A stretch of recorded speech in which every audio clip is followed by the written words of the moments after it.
Assalamualaikum warahmatullahi wabarakatuh. Perkenalkan, nama saya Syafitri Nurul Rahmadani dengan NPM 2311080121. Di sini saya akan membawakan tugas video konseling individu upaya berhenti merokok dalam memenuhi tugas ujian akhir semester mata kuliah Praktikum Bimbingan Konseling Individu, dosen pengampu Bunda Rika Damayanti. Baiklah, kita mulai videonya. Assalamualaikum warahmatullahi wabarakatuh. Selamat siang. Senang bertemu dengan kamu kali ini. Terima kasih sudah datang dan hadir untuk sesi konseling kita kali ini. Perkenalkan, nama saya Syafitri Nurul Rahmadani. Di sini saya merupakan seorang konselor.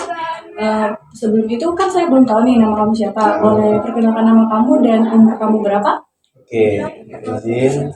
Nama saya Panir Fai, umur saya 19, semester 2 di Prodi Pemikiran Politik Islam, Fakultas Usuluddin. Sebelumnya udah pernah mengikuti sesi konseling belum? Belum pernah. Jadi belum tahu ya bimbingan konseling kita. Konseling itu apa? Di sini saya akan menjelaskan sedikit bimbingan konseling itu seperti apa. Bimbingan konseling merupakan sesi konseling yang dilakukan oleh dua orang untuk memecahkan masalah dan mencari solusi bersama atas permasalahan yang terjadi. Nah, tujuan konseling kita kali ini itu adalah untuk upaya berhenti merokok. Sebelumnya udah tahu belum asas-asas dari bimbingan konseling itu seperti apa? Belum tahu.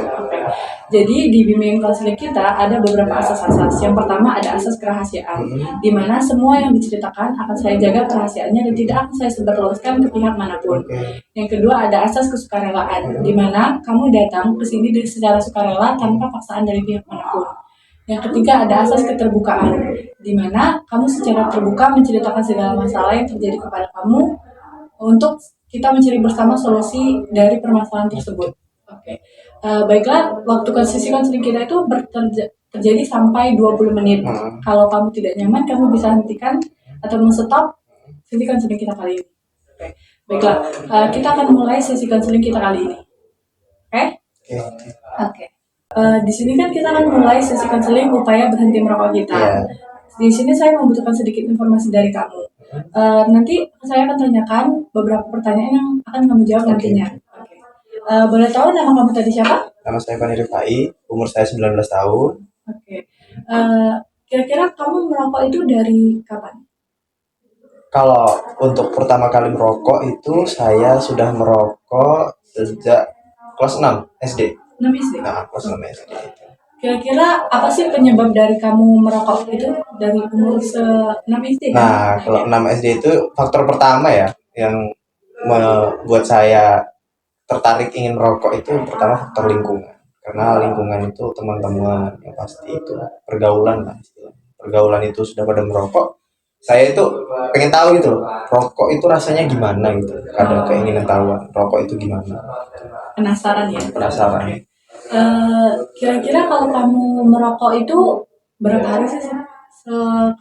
Sehari habis berapa gitu? Iya, sehari habis berapa? Saya itu di puncaknya merokok itu pada puncaknya itu waktu SMA kemarin. Waktu SMA itu saya sehari bisa menghabiskan satu bungkus rokok yang isinya 16 batang.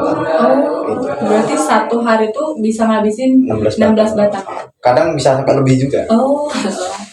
Tapi rata-rata ya satu bungkus itu 16 batang itu tadi. Kira-kira ketika merokok 16 batang tersebut habis, itu apa sih yang terjadi di kamu tuh apa rasanya? Kondisi kamu tuh ngerasain entah saya batuk-batuk kah atau ada rasa kesenangan ketika menghabiskan rokok sebanyak itu? Yang pasti kalau seorang perokok, kalau dia udah yang namanya kecanduan, istilahnya kalau di kalau di narkotika itu sakau lah ya. Itu sakau dia pasti gelisah gitu loh kalau nggak ada rokok gitu. Sama aja, semuanya habis makan itu kan pasti kalau ya cowok-cowok itu yang udah ngerokok itu pasti harus ngerokok, karena kalau nggak ngerokok habis makan itu ya rasanya asam dan lain sebagainya itu. Kan kamu tadi udah bilang nih satu bungkus rokok, kira-kira harga dari satu bungkus rokok itu berapa sih?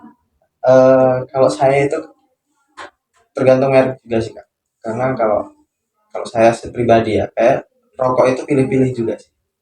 Kadang kan ada orang yang cocok-cocokan rokoknya. Kalau saya itu cocoknya ke Sampurnamil. Sampurnamil itu 36.000 kalau sekarang. Iya. Sekarang. Kalau saya waktu masih SMA itu masih di kisaran 28.000 isinya 16 batang itu tadi. Berarti kalau misalnya ya kayak kalau dulu tuh 28.000, 28. kita kalkulasiin jadi 30 hari itu kan 840 ribuan ya habisnya itu.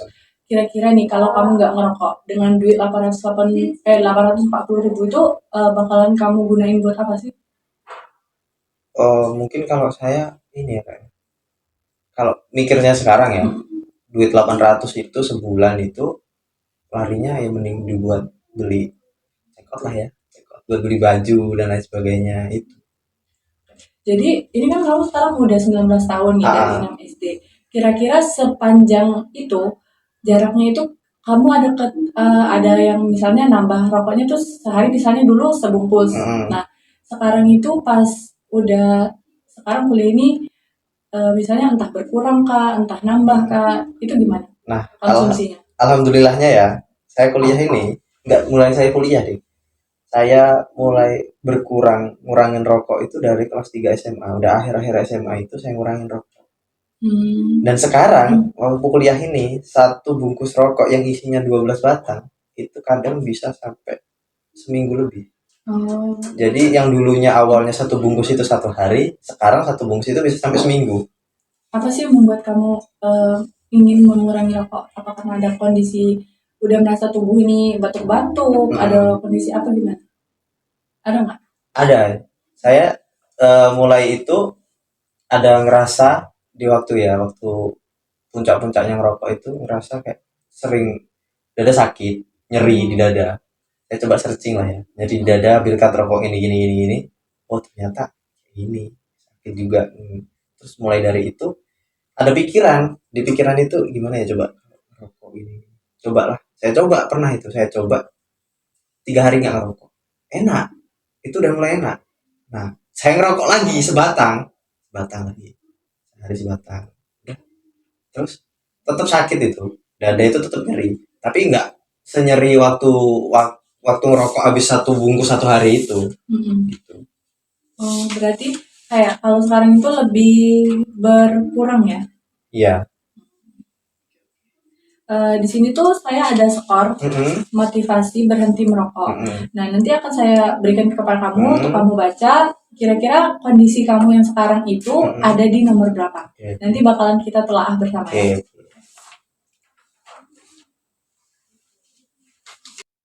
Udah? Udah. Di nomor berapa kira-kira? Ini. Di nomor 8. Saya masih merokok, tetapi saya mau berubah. Saya siap untuk berhenti merokok. Tadi hasilnya di nomor berapa? 8. Kenapa nggak nomor 6 atau 7? Saya nggak bisa matokin nggak kalau ke 6 ke 7 itu. Saya lebih ke 8 itu faktornya yang pertama karena apa saya menjadi nomor 8 karena lingkungan juga. Lingkungan saya, teman-teman saya itu masih ada rokok. Masih ada asap yang saya hirup itu kadang kalau saya gini, perasaan saya habis makan saya udah mutusin nggak ngerokok lah, tapi ada yang ngerokok. Asap itu kita hirup kita hirup langsung pengen gitu. Oh ngerokok ini enak, ini habis makan gini ada terlintas di pikiran kayak gitu. Biasa merokok itu pas kapan aja sekarang? Kalau sekarang habis makan aja, udah habis makan aja sekarang. Berarti kalau bisa kita makan 3 hari sekali, berarti 3 kali cuman. Sekali merokok itu habisnya berapa? Sekali merokok kadang saya itu satu batang bisa buat 2 kali sih, 2 kali makan. Oh, berarti kayak benar-benar udah berkurang. Udah berkurang banget sekarang. Baik sih, bagus sih kalau kamu udah mau ada setiap perubahan. Inilah bahwa setiap perubahan kecil yang kamu lakukan itu akan berdampak besar bagi kesehatan kamu di akan datang. Selanjutnya di sini saya ada skor Egestrom yang akan mengukur seberapa kamu tergantungan terhadap rokok. Nanti bakalan saya berikan pertanyaan dan kamu akan menjawab pertanyaan tersebut ya. Kira-kira berapa banyak rokok sih yang kamu bisa dalam satu hari? Dulu apa sekarang? Sekarang, karena ini udah sekarang. Sekarang mungkin paling banyak itu 3 batang ya kak sehari itu. 3 batang lah. Terus kayak seberapa cepat kamu menyalakan rokok pertama setelah kamu terjaga atau setelah kamu bangun tidur, atau kamu langsung merokok atau nunggu berapa lama dulu? Kalau sekarang itu bangun tidur saya nggak ngerokok. Kalau habis makan baru saya ngerokok. Eh, oke. Rokok mana yang paling kamu tidak relakan untuk dihentikan? Misalnya rokok pertama di pagi hari kah, atau rokok di siang makan, rokok apa? Setelah makan sih. Setelah makan. Apakah ada rokok yang lebih banyak dalam 2 jam pertama hari Anda daripada sisa hari Anda? Jadi kamu lebih banyak ngerokok di pagi hari atau di sisa hari itu di akhir-akhir? Di akhir sih. Lebih di akhir. Karena akhir itu kan nyantai gitu. Apakah kamu ada kesulitan menahan rasa ingin merokok di tempat yang dilarang seperti bangunan umum, pesawat terbang, atau di rumah sakit? Kan kita kadang nggak boleh merokok nih, tapi kayak aduh rasa pengen merokok loh, ada nggak sih? Enggak sih. Enggak. Sekarang enggak. Biasa aja sekarang. Kalau nggak ngerokok ya udah. Pas tapi kalau yang nggak bisa itu ya habis makan itu tadi. Susah itu sih. Apakah ada masih merokok ketika kamu merasa sakit berat sehingga kamu tuh harus berbaring dalam sebagian besar waktu kamu? Jadi kalau kamu sakit, kamu tetap masih mau merokok kan? Enggak. Kalau saya enggak. Kalau saya udah sakit ya udah saya berhenti ngerokok. Berarti kamu tuh punya ketergantungan yang rendah terhadap nikotin. Itu berarti kamu punya kesadaran penuh untuk menjadi sehat dengan menghentikan atau mengurangi sesi merokok. Kira-kira nih aku mau tanya, kalau kamu misalnya berhenti merokok, ada nggak sih pikiran-pikiran yang muncul, misalnya kayak kok kalau nggak ngerokok badan saya jadi lemes ya, kok kalau saya nggak ngerokok saya jadi gini ya, ada nggak sih? Itu waktu awal-awal mengurangi rokok kayak gitu ada kayak gitu. Tapi kalau untuk sekarang seiring berjalannya waktu udah biasa aja sih. Merokok sama nggak ngerokok sama aja. Badannya itu sama aja. Kira-kira pikiran apa sih yang muncul pas kamu mulai berhenti merokok itu? Misal apa? Lebih sehat sih. Lebih ke saya pengen sehat gitu aja. Karena saya udah ngerasain sih sakitnya gimana, nyeri dada itu kayak gimana. Waktu dulu ngerokok, sekarang itu udah nggak masih nyeri tapi nggak sakit dulu gitu. Jadi sekarang itu ya lebih enak sih. Oke, berarti bisa ya kamu mengatur, menganalogikan pikiran negatif kamu, pikiran irasional kamu menjadi rasional. Jadi dengan cara ya kalau misalnya ada pikiran-pikiran negatif yang muncul ketika nggak ngerokok atau kayak bakal saya sakit, saya bakalan ini, kamu bisa mengubahnya menjadi pikiran positif. Kalau saya nggak ngerokok, ya badan saya jadi sehat. Tahan diri kamu untuk tidak merokok atau mengurangi rokok demi kondisi kesehatan kamu ke depannya. Selanjutnya, kira-kira nih dari sesi konseling kita kali ini, dalam 2 minggu ke depan apa yang kamu lakukan untuk lebih mengurangi sesi merokok? Mungkin dikurangin aja sih kak. Kan saya kan sekarang ini ya paling banyak 3 batang sehari. Mungkin saya bisa, karena kalau orang rokok itu nggak langsung bisa berhenti. Iya. Harus dikurangi dikit-dikit. Kalau rencana saya ke depan sih mungkin saya kurangi lagi. Jadi sehari itu 1 batang. Gimana gitu. Itu kedua dulu lah. Ada jadwal yang kamu gunain nggak? Misalnya nih hari ini kayaknya pengen 2 batang deh. Besok mulai lagi nih 2 batang dalam berapa hari. Terus nanti dikurangi lagi di hari ke-7 1 batang sehari sampai akhirnya kamu tuh nggak membutuhkan nikotin itu lagi. Apakah bisa kira-kira ya hal itu kamu lakuin? Mungkin bisa sih kalau saya itu. Karena saya juga dulu awal berhenti ngerokok ya kayak gitu juga. Saya berhenti, saya kurangin. Terus lihat kondisi tubuh, oh ternyata tubuh ini responnya baik juga kalau nggak ngerokok. Udah besok kurangin lagi gitu. Sampai sekarang ya jadi 3 batang itu sehari. Terus rencana saya ke depan ya kalau nggak bisa ke 1 paling kedua dulu lah, sehari 2 batang. Nanti seiring berjalannya waktu kita kurangin lagi. Rencana saya kayak gitu. Intinya saya bisa berhenti, bener-bener berhenti gitu loh, nggak ini lagi. Berarti kamu tuh orang yang punya kesadaran tinggi terhadap upaya berhenti merokok ini kan. Berarti itu langkah yang bagus sih kalau kamu datang ke konseling dalam menguatkan niat kamu dan berhenti merokok itu. Oke. Terima kasih Fani. Dari sesi konseling kita kali ini, bisakah kamu simpulkan apa yang sudah saya berikan tadi sebagai kayak pas cara gimana menenangkan pikiran ketika kamu mengurangi merokok, dan upaya-upaya kamu. Boleh nggak sih diulangi kembali sebagai simpulan kali ini? Mungkin gini ya Kak, kesimpulan dari pembicaraan kita siang ini tentang masalah rokok ini ya, upaya berhenti merokok ini.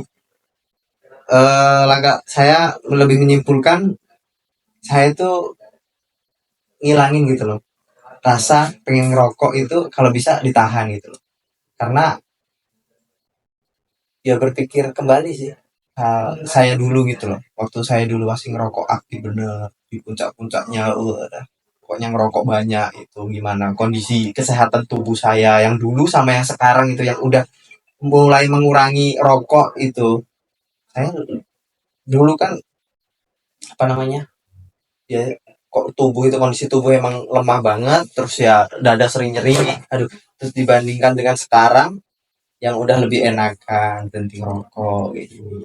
Jadi ya kesimpulannya ya, mungkin langkah-langkah saya ke depannya bisa mengurangi rokok itu, tapi nggak langsung berhenti nih. Iya. Kita kurangi takarannya, kita kurangi satu satu Dan coba untuk dan coba mengontrol diri gitu. Terima kasih Pani udah hadir di sesi konflik saya ini.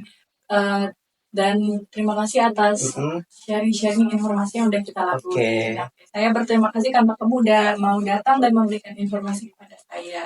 Semoga perubahan yang kamu ingin lakukan ke depannya itu bakalan jadi sukses. Dan kalau kamu masih butuh bantuan untuk upaya pemberhentian rokok itu, ke depannya kamu bisa hubungi saya. Siap.